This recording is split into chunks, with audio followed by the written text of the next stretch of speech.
Greetings, friends! Welcome back to the Film Alchemist podcast, the show where we look at movies we love, break them apart, to find out what gives them their magic. I'm your host, Josh Griffey, joined again by my friend, co-host, Cloud in the Wind, glowing saber-wielding leper ghost, and co-host? Alex Dandino. That was a lot of monikers I hung upon you. You did. I mean, it's no different than the rest of my life. The priest carrying the golden cross. That's what I just did to you with names and monikers. All right, guys, if you're with us, we hope you're enjoying yourself. As always, if you would be so kind, please take a second. Leave us a rating and review wherever you find the show, especially if that happens to be Apple Podcast app. It does help us out enormously, and we appreciate those of you that have been doing that. Thank you very much. You can see the faces that make these voices on our YouTube channel. That's Nerd Alchemist, plural with an S at the end. We do trailer reactions. We have our podcast. We have some new content that's going to be going up over there. So make sure you subscribe there, share with your friends. Hopefully you're checking this one out on YouTube because Griff's got this whole over-the-top look going on. It is tasty, let me just tell you.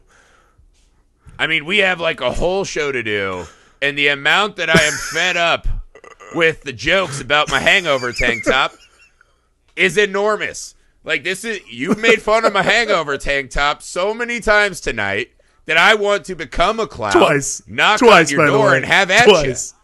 I want to have at you. Right? You're just going to hear and you're going to open the door, and I'm going to fucking fish hook you. Twice, by the way, everyone. Twice. Okay, that's fine. You can keep saying the number. We found the threshold, too. That's it. I'm sorry, Carrie from Sex and the City, that I'm not a fashion icon like you. Now you derailed my fancy intro. I didn't even tell them to follow us on social media, because now we sound like a catty married couple. Also, you can email the show at filmalchemistpod@gmail.com. Yes, I'm wearing a tank top. Fuck you, Alex. All right.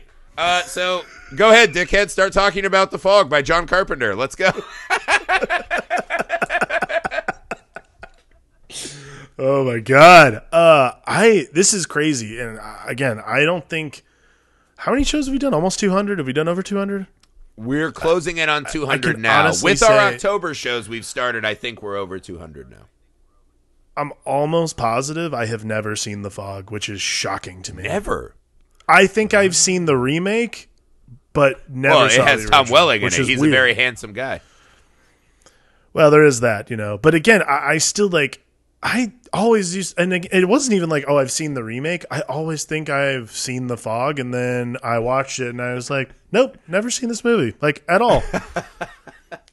Because I totally would have remembered a guy with gouged out eyeballs being falling onto Jamie Lee Curtis. Never seen it. Yes. I love this movie. I was telling you that this is kind of like the sweet spot, but forgotten spot for John Carpenter. Are the two movies we're finishing the month with, The Fog and Christine. I think both of them just show an absolute master's touch at horror. And they're both really different, right? But Christine is kind of this, in-your-face attack on symbolisms and whatever. This one is just an old-school ghost story, right? It's this, and it actually starts off in a really fun way, which is just this. It makes you scared the whole film because it's just this old salty dog, right, sitting on a log by a fire, like, hey, children, you're about to get murdered by midnight. And you're like, why did 20 people decide their children can sit on a log with this guy at midnight? This guy feels like he kidnapped these children, and it's a horrific way to start the film. So you're like, wow, that is a rough ghost story. And then when the camera pans and you see these 10 little cherubic faces, you're like, good Lord, someone get a school bus over there and get these kids to safety. You actually think, you're like, is that guy's name just The Fog? Is this the movie we're doing? But so right away it starts you off. My name's Mr. Fog, and I have a canoe made of children. It's like, oh God, that could have been this movie in another world. But I actually just love that it is this. What is fun though is it plays with this a little bit too with Tom Atkins' character, where it's this thing where it feels like everyone who is a sailor and spends time on the ocean has kind of their superstitions and ghost stories. And that becomes really fun, right? Because as you're watching it, they do a good job. They don't spend a lot of time in the ocean in this one, right? Most of the stuff is in town. But it is just this barrier, right? So what it feels like is very much like when we watch Mouth of Madness and Sam Neill rips open the wall of reality and all we see are these pages, right? That's kind of how the ocean feels in this, is here's this town, here's this idyllic beach town that you think you created. Right there, right? They do a lot of those great coastline shots, but they never look welcoming. They never look fun. It's always kind of cold and scary. Right there, right? Yeah. Is a giant thing that you don't understand and will kill you, and there's ghosts at the bottom of that, and they can just fucking walk into your town, man. And so I love the setting for this. And for me, everything here works. And again, it's just it's Carpenter doing some of his most slick and subtle horror work, I think. Yeah, I mean, again, you're right. I mean, for being a straightforward ghost story, which really is what it is, it's a little different than I think I've seen them. I mean, we've watched John Carpenter do a lot of different kinds of movies, but this is really fascinating because being a ghost story, it is very much not like Big Trouble in Little China is this weird mystic story, but it's based in the reality that Jack Burton is like the world's worst tough guy. And then, Halloween is, Michael Myers is this sort of unstoppable force, but still based in reality. This is the first time we've really seen, this month we've seen John Carpenter tackle something that's like completely otherworldly because has no basis in reality other than like, oh, the water and these salty dogs and all that kind of stuff. But in general, it's just ghosts. Like, it has no, there's a story behind it and everything like that. There's always a story behind these tragic ghosts, but at the same time, like, there's nothing that grounds it to, like, anything science fiction-y. This is straight up ghost, which is really fascinating because he does such a good job of scaring the shit out of us because of that. Yeah, and that's the thing that I took away is like, this really is a very creepy film, right? But what I like is, to your point, I think it plays a little bit like Halloween, but Michael Myers walks around, right? What this movie does, it is the ghost, but they root it to this really classic, kind of America trying to take something and, develop itself, right? This conquering of the West idea. Right. And the backstory of this is actually one of my favorite parts. It's a great classic, it's awesome. Betrayal story, right? So this boat of people with leprosy roll up, and they try to make a deal with the priest, because if you can't trust a priest, right? Little did we fucking know. God knows what else is buried in the walls of that church. Mr. Fogg's over here in his fucking canoe. The church is just caving in with all the dead bodies. Anyways, but so they try to make a deal with the priest. The priest goes to the other town elders, and he's like, hey, we suck. Our town is garbage. Maybe we can betray them and steal all their shit. And then we'll use this St. Elmo's fire tactic of luring them to safety, but they'll crash on the rocks. It's a really awesome story because these people with leprosy are looked at as monsters, right? And it's this great callback, too, because as we see the ghosts, they're always these shadowy, faceless, rotting figures. And it's not just because they're under the water all this time. It's because that's how these people saw them. They were faceless, rotting monsters that, of course, we can betray them and steal their shit. They don't deserve to live on this fucking coastline with us. And it did have a funny moment, too, where at the town meeting, right, they had like the worst town celebration where it's just people cold and smoking in a bleacher, while this lady who looks like she's an extra on Golden Girls like berates them about, we must do more, we must keep their spirits alive, right? Yes. And the sheriff's like, yeah, man, I think people should go home. It seems like things aren't good, right? Obviously. And the lady's like, if we just wait a couple more minutes, they can see our statue. And I was like, oh my God, John Carpenter foretold of the whites and their statues all those years ago. The old whites just love statues to people that don't deserve statues, right? And I was like, this is a perfect 2020 movie. The COVID fog's rolling in. I was like, this movie has gained new life to me. Yeah, wow, that is an unfortunate read for sure, but also quite true. I'm just saying the priest is like, hey, all of our relatives are murderers, liars, cheats. And she's like, The statue's going up. The people need something to look at with my grandpappy's name on it or whatever. Fuck. God, that is so haunting now that I realize it. Jesus Christ. That is truly a little that is a John Carpenter. That is a solid forecasting by John Carpenter there. Jesus. Right? Yeah, I don't know. It's again, it does such a good job. Like the creep factor is something that John Carpenter is just so good at. Like you're right. It does have that Halloween vibe, but I think with the ethereal thing about ghosts, and then on top of that, just the unrelenting ability that it's fog. Like it's just like, you walk outside in a fog, you're like, oh, it's fog. There's nothing to it.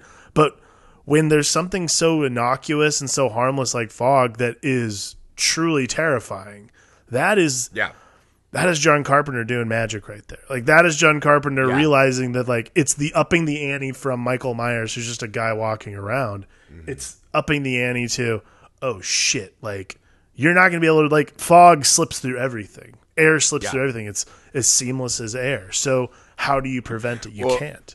Again, especially in this town where every white person's like, there's a strange mist. Who's knocking on my door at 1 a.m? Let me open the fucking door. And you're like, stop it. The weatherman, the old lady. It's there is a level of... Let me just open the door with no weaponry. There is a level of true stupidity. Yeah. Yeah. The Adrienne Barbeau's nanny, Mrs. Kobritz, yeah, Mrs. Kobritz deserves everything that happens to her. Like, the little boy doesn't deserve anything. That woman, though, totally deserved it. Absolutely. Yeah, that was pretty... Sorry. Absolutely I was like, no what remorse. was your plan? She's like, well, first I'm going to walk out. I'll spot the intruder. I'm going to hit him with the flying knee that he won't expect. Dentures out. I'm going to bite his spinal with those with my right... You know, like, she's setting up, like, Mortal Kombat fatalities, and instead she just goes, ah! It's fucking dragged away. But again, to your point, though, that is actually the scene that it, like, really dawned on me, right? Because the famous scene where we first see the fog is the boat landing, right? And that's an amazing scene. But there's a moment with the old lady and the kid that is so scary because it's just this lady, and we're almost watching from the mom's point of view from the lighthouse as she's doing the radio, like, Andy, get out of the house, run. Helpless to save her kid, it seems. Right? Because that's like the worst nightmare. If she goes out, she's just going to die. So she's just kind of frozen in terror. And then we cut back to her and she's just like, I hope you understand. Like maybe talking to her own son's ghost, right?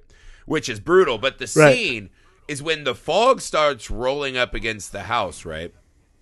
And it just, the way it rolls off that glass door is fucking beautiful. And then when we cut, they do these things that he added a couple things to the ghost in this movie that made them very strange and different and unique to me, right? So the way the fog fills up is beautiful. And it gives you this, now you're in an ethereal dream state, a nightmare state, right? Right. But the three things he added, right, now that I think about it, is one, these ghosts don't fuck around, right? They might be ghosts, but they're still busting doors, chopping you up. This isn't like a, we're going to haunt you. Oh, you know? No, they're not there to haunt. They're not there to haunt. They're there to maim. Yeah, so that's different. Right. But then there's two other things that I think make them really interesting to me, and I was trying to figure out why make this choice. The St. Elmo's fire, right? The light, like glowing light, that for some reason every old white person in the movie's like, oh, well, someone's glowing light. It must be okay to walk outside, right? Which is a callback to what they did to them, the lepers, and crashed their boat on. But also, it's just like this weird distraction. I'm like, why is that there? You know? And then the other thing that I couldn't really, I was like, why that? Why do these ghosts knock? There is this moment of, we want you to feel absolute existential dread because these two things are happening that should not be. And there's a scene where Carpenter does that, and we just hear the, and we cut away, and the old lady and Andy, and she kind of pulls him in for an embrace. And they both have that, oh, fuck, something has changed shot.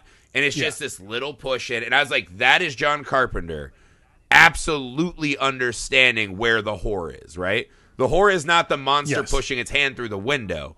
It's that old lady realizing they are about to get fucking murdered.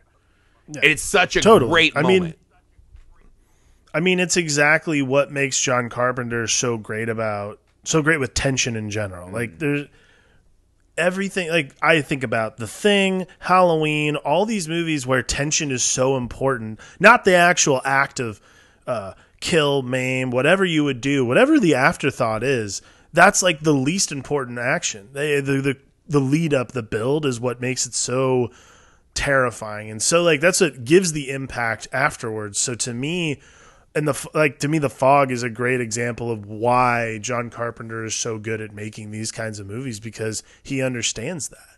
And I love that. I love everything about that throughout the entire movie. Like, you always knew too. Like, I think that's the crazy thing, and that's the thing that I was so shocked by when I watched this, was I knew what was coming, and yet every time it was still like there was still just like this sort of shock to it. Like, the fog rolls in. You're waiting for it to happen. It's not like it's not going to happen. Like, it's not like they're letting you know with lights and knocks. Yeah.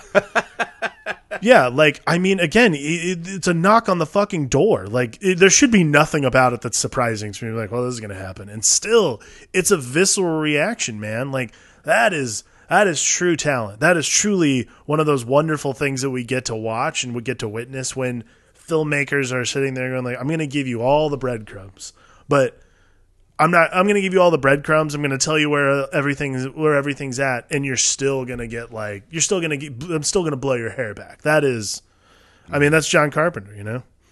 Yeah. Well, like a great example of that is when the weirdest couple in a movie goes to save Andy, the son, right? I knew you were going to say this. Yeah. And there's just, the car won't start, right? It's such a classic and overused horror movie trope.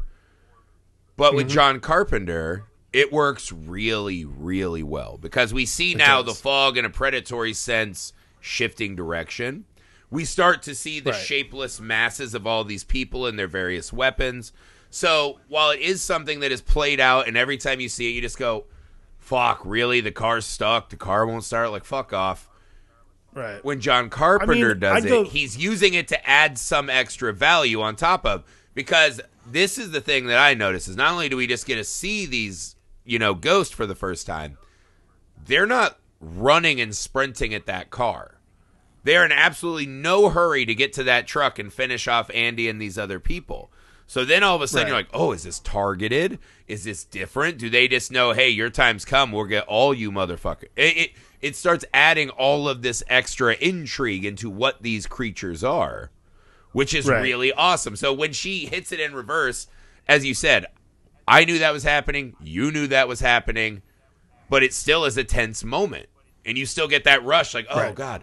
You feel like you're pulled out of the fog and can breathe again. It's really incredible. No, totally. I mean, I'd go back further than that. Like the scene where the whole sequence where they go to the boat after the night after the fog showed up already. Like the constant push that Carpenter's doing with the set pieces, like constantly, like things are opening up, they're snapping open, like the jump scare.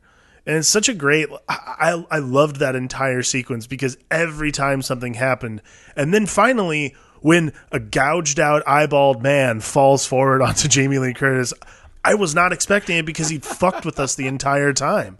Like, and like, it's innocuous stuff too. And even I love the sequence, because even Jamie Lee Curtis is pointing it out, going like, can this please stop happening? Like, she's having a moment. It's almost a meta moment within the movie, simply going like, why are you guys even getting scared by this now? And then it actually happens, and you're waiting to be just like not shocked, and it happens again. It's so cool to watch.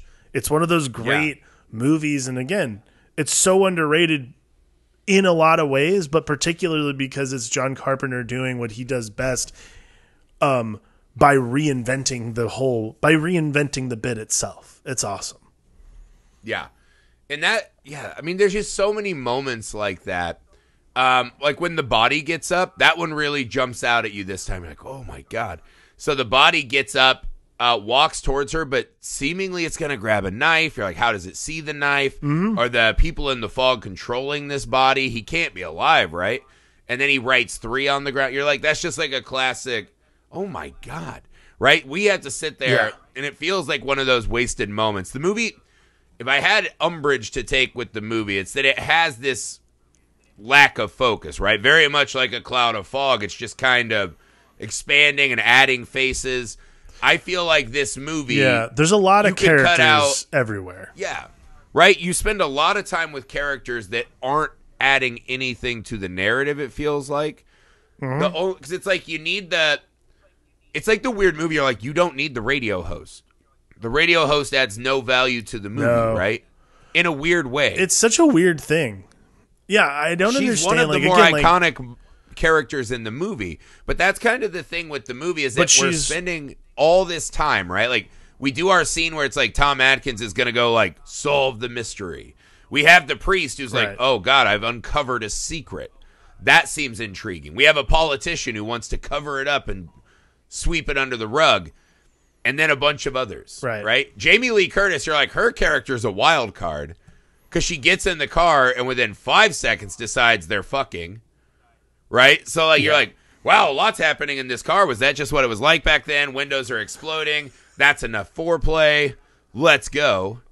You know, a lot of casual drinking and driving. You're like, all right, she's weird enough. Like, I'll spend time here. Like, I want to know what that wild card's going to do. That's about it. You know what I mean? Like, I mean, you know, the one that was the weirdest that I didn't understand why they were like, it was like, we got Janet Leigh. She's available. Do you want to just have her in the movie? Like, sure, I guess. It's like they wrote those scenes just for her. Yeah. And again, it's one of those things where like she goes to Father Malone, I guess. But all the stuff that happens with the priest, you could get without Janet Leigh there.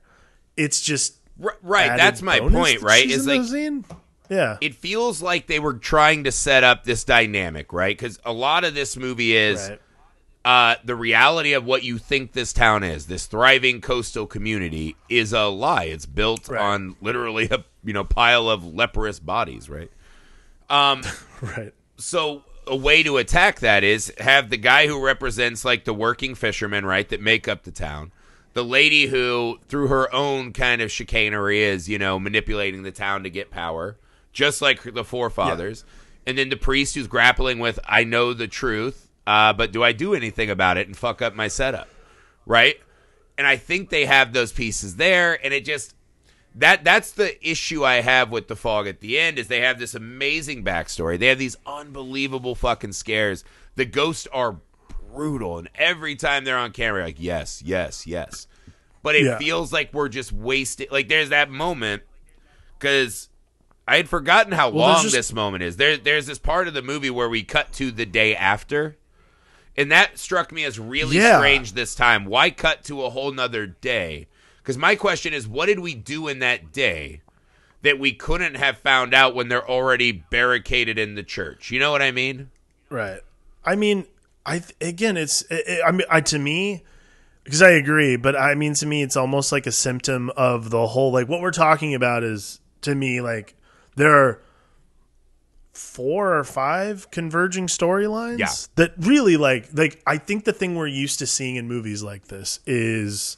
And this might be on purpose, is that these people find each other and they band together and so on and so forth. Like, I think a lot about like something like The Mist, which is not the same thing at all, but, has a similar, like, these people are banding together. Yeah. But that never happens. Everyone is very, like, desperate. Like, everyone is sort of, like, spread out. And then, you get this weird thing at the end of the movie. And I agree with you. But I feel like, is it almost like a symptom of the movie itself, which is there's all these converging storylines, but they're not converging at all. They're just literally, it's like there's no wind down into like them all coming together. It's literally just like all these stories just moving through. And you're just sitting there and you're like, well, which one do you want to pay attention to? Well, in a weird way. Because I noticed myself tuning out. Yeah, but I mean, I think to that point, though, right, is that it has this almost like Altman quality to it, where it's just like showing you, like, here are all of these citizens. And by spending a little time with a bunch of them, you get this, here is a slice of life in this. Like, you can now know what it's like to live in this town, which is fine. I don't think I need to know as much about the town as I want to know when these people are confronted with the horror that their town is based upon, right? I think the interesting element is, what do you do to preserve what you have, right? Is it worth preserving, or do you need to make amends, right? Because one of the storylines I found fascinating was the drunk father, right? Who's like, he feels almost suicidal, right? Like there's that really good scene at the end when they've, paid their tribute and we think the curse is gone. And he's just walking around his church and he's going, why not me? Why not me? And it feels like he's sitting there saying, it would have been better if they had taken me with the Golden Cross and this and that. And so that guy and his guilt and substance abuse and this and that, I feel like is a really fascinating, way to attack this story. Because I mean, the ghost stuff and the scary stuff is perfect, right? I would say maybe for like the sunlight, the reason they did the next day, there is this element in the movie. There's a couple times I noticed it where they do a lot of ringing bells, horn blaring, like these repetitive sounds, right? A lot of that. Right. Dun, dun, dun, and they use that to cut between scene to scene. I think what it's supposed to do is very much like The Fog, right? It's supposed to have this slow rolling effect. Like, hey, this is still coming. Right. You think you're past it, but it's still coming. There's a lot of that with the sound and, this and that. I think that's the thing with The Fog is that the backstory is brilliant and the cast is really good and the fucking ghosts are tremendous. And it just felt like we could have dove in a little harder.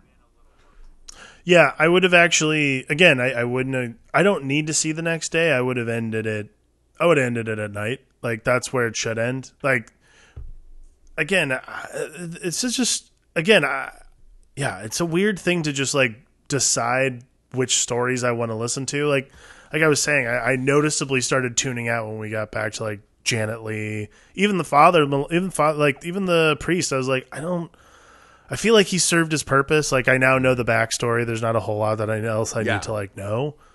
Which, again, like, you brought up a good point. I guess that would be a reason to glob on to him. But at the same time, I had a lot of trouble caring about anybody. Like, I cared a lot about Adrienne Barbeau's character just because she was, like, desperately trying to save her kid. Right. And then obviously Jamie Lee Curtis and Tom Atkins, because they're, they're back in it and they're saving the kid themselves. Doing weird stuff around town, yeah. Just doing weird shit around town, being hooligans, I guess. And then I didn't give a shit about the town square stuff. I actually remember... Zero. Honestly, I don't remember anything about it other than while I was watching here, like, why are we cutting to the town square? Why are we doing this? Like, it's like the least consequential portion. That's the weird thing, though, right? Is because this is where this movie's very different than The Mist. Is once The Mist traps you, you're in it. Right. Right? And now we get exactly. That plays more as a zombie film where it's the people who are trapped inside are going to become the monsters. The outside ones are just there to push them over the edge, right? This one never gets to that, right? The characters aren't locked in place enough. They're actually moving around quite a lot. And the fog isn't really taking the whole town. So, but I thought the same thing. Like, one of the things that I found weird that I wasn't really engaged in that much is them going to the ship to find out what happened to his buddies, right? Like, when they're walking around the ship and they're like, oh, the deck's dry. It got real cold. The instruments broke. For some reason, I didn't care about the investigation because we're cutting away to the priest telling us, oh, there's ghosts. So there is this, like, dual nature, because the opening scene when we first see that, right? And they're like, hey, a fog bank's coming. And these sailors are like, fuck you, there's no fog. We're sailors. We know everything, right? Oh, fuck, there's fog. Right? Like, I love that line. He's like, oh, there's fog. Oh, shit. And it's going down. And when those men walk on deck and they see the fucking mast of this old-timey sailor ship, right, in this glowing fog, that moment of those men just being like, oh, fuck, we are caught in something bigger and scarier, right? This is the full, like, kind of break from the reality they know moment. That scene is gold. And then they're ripped apart by brutal ghosts. And the scene that really is cool is when the guy's like, oh, man, the instruments are down. What's going on out there? And in the back, we just see this slow walking ghost coming up. And that dude's about to get got. That's the stuff the fog does. And you're like, fuck, this is an all-timer as far as, the horror elements. I feel like that's the only thing that separates this movie out from the rest of the John Carpenter, like the pinnacle Carpenter, right? They Live, The Thing, Halloween, the ones that people absolutely adore and come back to all the time, right? And this is the other thing, too. When we talked about Escape from New York, that was a similar thought we had. Is that Snake Plissken's pretty thin, right? But that world and those characters, right, by doing the kind of mosaic there, you are really building New York out in a better way than I think they did in this film. Yeah, I agree. I mean, I think Escape from New York plays a very particular character, and it's very certain. But again, that's another thing. Like, I mean, like we just said in The Mist, like once you're trapped in New York and Escape from New York, you know there's really no, like, these people all conceivably could just drive away. You know, I think that's like that was something I thought about a lot, and I was like, well, there is some form of escape here. And it's just like everyone's trying to like fix a problem, but at the same time, yeah, I think that trying to make, what was it, Antonio Bay, I believe, trying to make Antonio Bay work is kind of the task at hand, and it doesn't really do it for me because, again, like when we were I just got major Jaws vibes while we were like in the middle of that like weird celebration they had. I'm just like, I get it, okay, cool. Like you have a mayor who doesn't want to admit some fucked up shit's going on, so on and so forth. But again, like in Jaws, I identify with the people of Amity. Well, like, let me ask you this, though, right? Because what I would argue about in Jaws is that we do very little in the town of Amity to, like, build that town out, right? I've seen that movie 20 times. I don't know what their supermarket looks like, their town square, really, right? Like, you see some of this. You don't do a lot of time there. I would argue what Jaws does that is different than this is that the scene when Brody's at his house, right, you know, drinking and his son's miming him, that is a moment where you're like, oh, this guy has a big stake in what's going on here. In this movie, the people we spend time with are a mom who bought a lighthouse and a radio station who's never with her child. We spend time with a guy who picks up a girl and they just start banging and don't know each other's names and are kind of bouncing around. And then a priest who drinks all the time. So we never get a moment where you're like, why do you care what happens to this town? Let the ghosts come and just fucking chop this whole thing down. Right. Well, you know, fill that whole beach with explosive driftwood. Like, who cares? Right. I think seems that's like they're really loving life there. Yeah, I mean, I think that's a big part of it is like everyone seems to be trying to get out. Like Jamie Lee Curtis is a great example of someone who she spends half the movie talking about trying to get to Vancouver. I'm like, I don't know what's so great about Vancouver, but sure, whatever. Well, it's not this town. Right. It's so much better than here. But like, oh wait, I lied. I did think of one guy who seems to really enjoy living here, and it's Mr. Fogg, the fucking Mr. child Fogg really canoe murderer. He's loving life. The thing that I noticed watching this is because I thought like the mayor gave me Jaws vibes. But again, like I agree, like I don't necessarily associate Amity with being like, oh, it's Jaws Town. Like what I associate with is the beach. So when I look at the beach, I'm like, oh shit, that's fucking Jaws right there, man. Yep. Like I think about that kind of thing. Like the mom who smacked Sheriff Brody because she lost her kid, right? What they do is they fill out these really personal attachments that then we feel like we know the town, even though we never really know the town. Right, exactly. Like to know the town is to know the people, and I think that's the thing that's kind of missing a little bit from the Fog. Yeah, is missing a little bit from the Fog is like, while I like to watch Adrienne Barbeau's story, I'm not necessarily invested in anything else. So like learning other things about, I don't learn any personal information about people that I probably wouldn't have been able to glean from like, if you're walking through the town of Antonio Bay, you see a priest taking a swig off of taking a swig out of his canteen. And then, you have Adrienne Barbeau rush into her lighthouse. Like, cool. I don't learn anything like necessarily deeply personal about these people that I probably couldn't figure out on my own. Like, their motivations are simply to survive. I think that's the thing that sets it apart as being not quite the movie. Like, I like The Fog, but it's not quite the movie that it could be simply because it doesn't dive deep enough into these characters. Whereas, like, Snake Plissken, Jack Burton, Wang, any of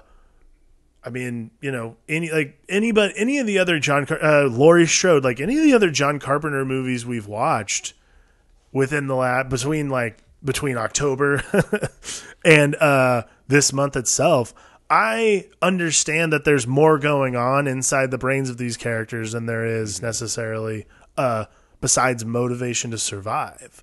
There's more to there's more to their lives than this. For this movie, I feel like everyone just goes, "Oh no, there is something bad going on. I must survive this so that I can." And that's the survive thing. They have the perfect character development tool, right? So what you do is say you all live in this town and love this town, right?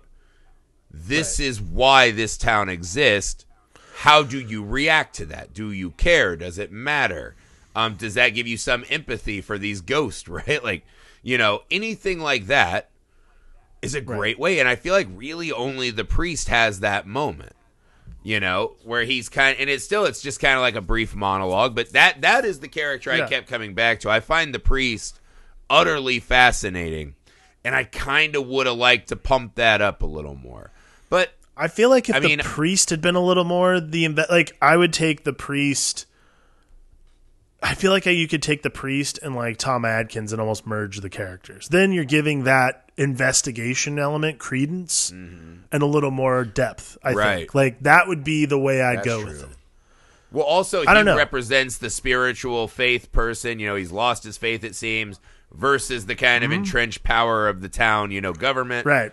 I feel like we're just leaving characters in their we're leaving characters in their specific location just so we don't have to deal with the convergence of storylines. Like, I think that the priest leaving and being like, I think the priest doing all the investigating makes more sense to me than him just like, him like happening upon these weighty tomes of like horrible things that the town has done. That's a question I wanted to ask you.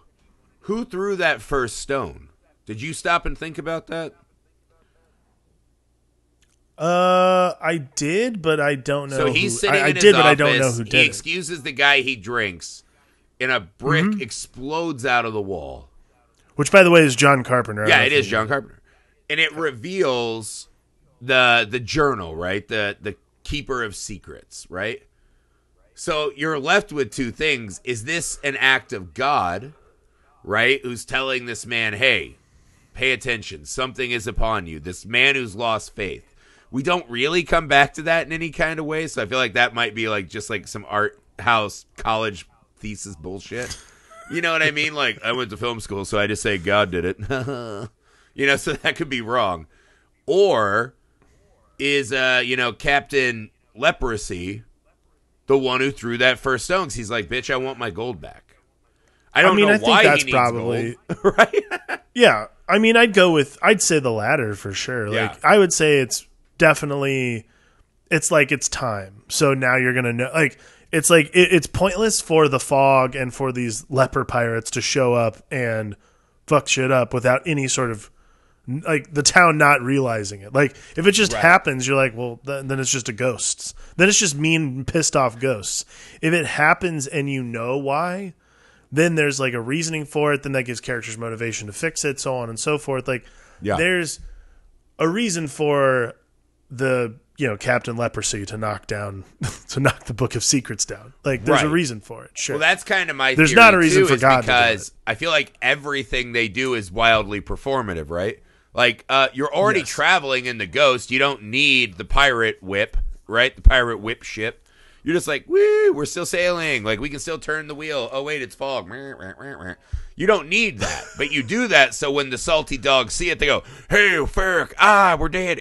Whatever pirates sound, or pirates, sailors, I don't know. I'm kind of getting a lot of these. I'm working on impressions. It's fine. I'm adding to my repertoire, right? Your nautical terms are great. Yeah, my nautical terms, right? So these guys, just are filling the poop deck when they see this ship. They're like, oh, God, right? You knew I was going to do that one. It's fine. So that's a very performative thing for ghost, or fog ghost. The same way that the light is, right? The same way the knocking is. I feel like that's why Carpenter made the choice to go with the kind of Altman slice of life cast, is so that it really is this entity kind of is attacking the whole concept of this town, right? If it's one man having to grapple with the sins of the past, maybe that's not the same effect as here's just a whole town full of innocents, right? Like a mom who just moved here to do good and she's caught up in this town's bullshit, right? How much are we participating wherever we live without looking back and seeing? And So maybe that's the route that they were going, you know. Maybe it is a more effective way to do the film. I guess. I mean, yeah. I mean, it would make more sense to me. Again, like, I feel like character motivation should have been a little stronger to make me like. Again, I care about the people of Amity. I care about. Yeah. I care about. You know, I care about all these. I care about all the men in the at the station in the Antarctica. I want all of them to survive. They all can't, but I want them all to survive. You know, I think that's an important aspect that's missing from this movie is that I don't necessarily. I care that those kids that Mr. Fogg has absconded with survive, and I care that Andy were you survives. wondering if Andy was an accomplice? Andy was the one bringing the kids out, and then he's like, just don't canoe me. You can have Timmy and Jimmy and Becky and Mr. Fogg's like, yes, let me tell you ghost stories. He's just like sharpening his knife on a whetstone. Like, I care about Adrian But that's what I mean, right? I care about Adrian Barbeau and Andy. Everything we saw is so weird. We didn't see any oh, I'm really glad these people are a family and live here, right? Like the Spielberg scene, right? Even in E.T., where there's no dad, the mom's struggling to keep it together, but she brings home some pizza. The kids are being little dicks, but it's like a house that is lived in. You can tell there's a family unit that cares and tries here. Right. That scene, I think, would have helped us out way more than a sailor zombie writing a 3 on the floor. When I don't know what that means, I think right? you could. I feel like anything going on out in the you could have had just the scene of the guys seeing the fog and then cut to the next day, and it probably would have had almost the same effect, because then you could have instead of that scene, you could have shimmied in scenes where we actually start to care about Adrian Barbeau's character being a single mom basically and having a live-in nanny and all this other stuff, and then we spend a little more time with the priest, and maybe the priest is a little more seeing more things, like, oh, there's some weird missed opportunities that I feel like a lot of characters in this movie are basically just there to move a plot forward rather than do anything else. Well, it's weird because I was weird. That was something that struck me as a parent. I'm like, why is she working the night shift? Like, you have a kid. Like, play the recorded shit when no one's listening. But then I was like, she probably does that so she can have the daytime with her kid. But then you're like, that's a weird business model. Why don't we see you? Because all she really does is like, hey, don't bring me ghost explosive wood. Like, that's like the one mother-parent scene. But that's what to me, it's one of those movies of the horror is so masterful. And the setup and the premise is so good. And the actors all do a fantastic job with their characters. That the fact that it's not this taut streamline doesn't matter. And I think the scene that really sold me on that is at the end, they start this, he's going for the 6 founders. And I'm like, who the fuck are those guys? Like, I don't know 6 founders. Like, have they already gotten 5? And then they go, did we already do this? Yeah, my priest grandpa, which is weird. I was like, wait, is he a Catholic priest? He has kids and a grandpa. All right, never mind. I was like, throw that out. And he's like, he stole all the gold. And I'm like, if he stole the gold, what did they build the fucking city with? Okay. And then all of a sudden, Captain Leprosy gets his fucking gold and everything's glowing. And I thought he was going to get, Ark of the Covenant. I don't know, but he gets saved, right? And then and I was like, wow, so they really just saved the town by giving them a source of gold, ill-gotten gold, that he literally didn't even know existed, right? So nothing lost, nothing gained. It's just a square deal, right? You lost a weatherman and an old lady and a couple salty dogs, like one of right? It's one of those things where... Sorry, go ahead. Because you're like, that seems like a fucking weak ending. When the fog starts rolling again... and the fucking captain just slices that bitch. And it cuts to black. I was like, that is one of my favorite movie endings. Because it lets you know that the original sin will never be erased. Right. Which is, I mean, again, that is what makes it a great horror movie. That's what makes it a great horror bit in general, is that it doesn't matter if you make things right momentarily. Like that, it's so far beyond like, oh, hey, sorry about that. Like, I think that's the thing I like the most is like ghosts, particularly, and this sort of vengeance that they're after in this movie is not one of those things that can just be remedied by, like you were saying, like what the fuck do ghosts need gold for? Yeah. There's a great example. They don't need gold. They need fucking vengeance. They want just so that your bitch ass doesn't have it. Yeah, for sure. But that's what I mean, though, right? And this maybe kind of helps solidify Carpenter's theory of the movie, is by showing the ghost just coming back after amends were made. He is saying it doesn't matter about one character's journey. This town and this place, this country, this world will always have these ghosts roaming, right? So it is just this, it could be any of us. Right, which is why this movie particularly works, just because it has these like sort of disparate storylines that don't really converge at any point, and you're not necessarily motivated to root for certain characters.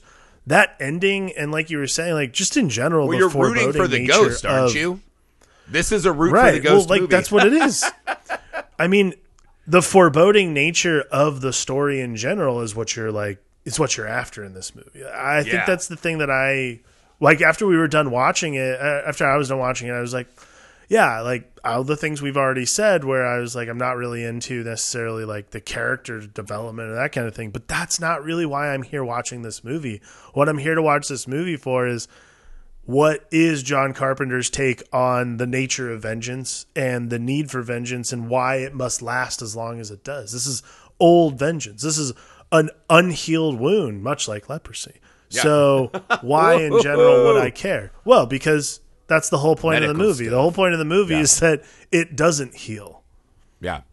No, and I think that's the thing, too, is that the way that the ghosts operate is that it is slow-moving vengeance, right? We will stalk you, do performative stuff, but when we get you, you're going to get ripped the fuck apart.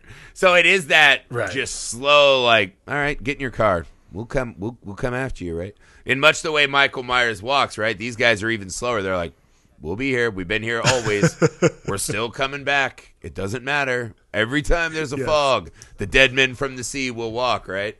And I really latched on this time to that slow-moving nature, right? There's no, we have to get our gold back by the time the third moon circles the, or else it's over. Like, there's none of that kind of shit that a lot of movies, add in it for like a ticking clock. They're just like, fuck it. Like, it's just fog, and they're just here. And it doesn't matter, right? Yeah. It's loosely tied to a 100-year anniversary. Doesn't matter. They're just here to, at the end of the movie, tells you everything you need to know. Whatever you do, they're going to float back in under your door and fucking chop your head off. And it's amazing. Totally. And that, to me, is the thing you nailed, too, is the atmosphere, right? The drip of this film that is just so soaked and saturated and feels moist. You always feel like you're in a cloud where these things are just going to appear. And it's so worth it. Right. It's just so worth it. That's why you do this movie. The horror is masterful. I am truly sad it took me this long to see The Fog. But I'm glad I watched it now. Yeah. Because it is wonderful. It's not about in its when. own very unique John Carpenter-y way. There you go. It's not about when. And now we know we can write a tribute sequel, Mr. Fog. With old JC's blessing. We'll do that for you. No big deal. No big deal. You can check our resumes. They're 0.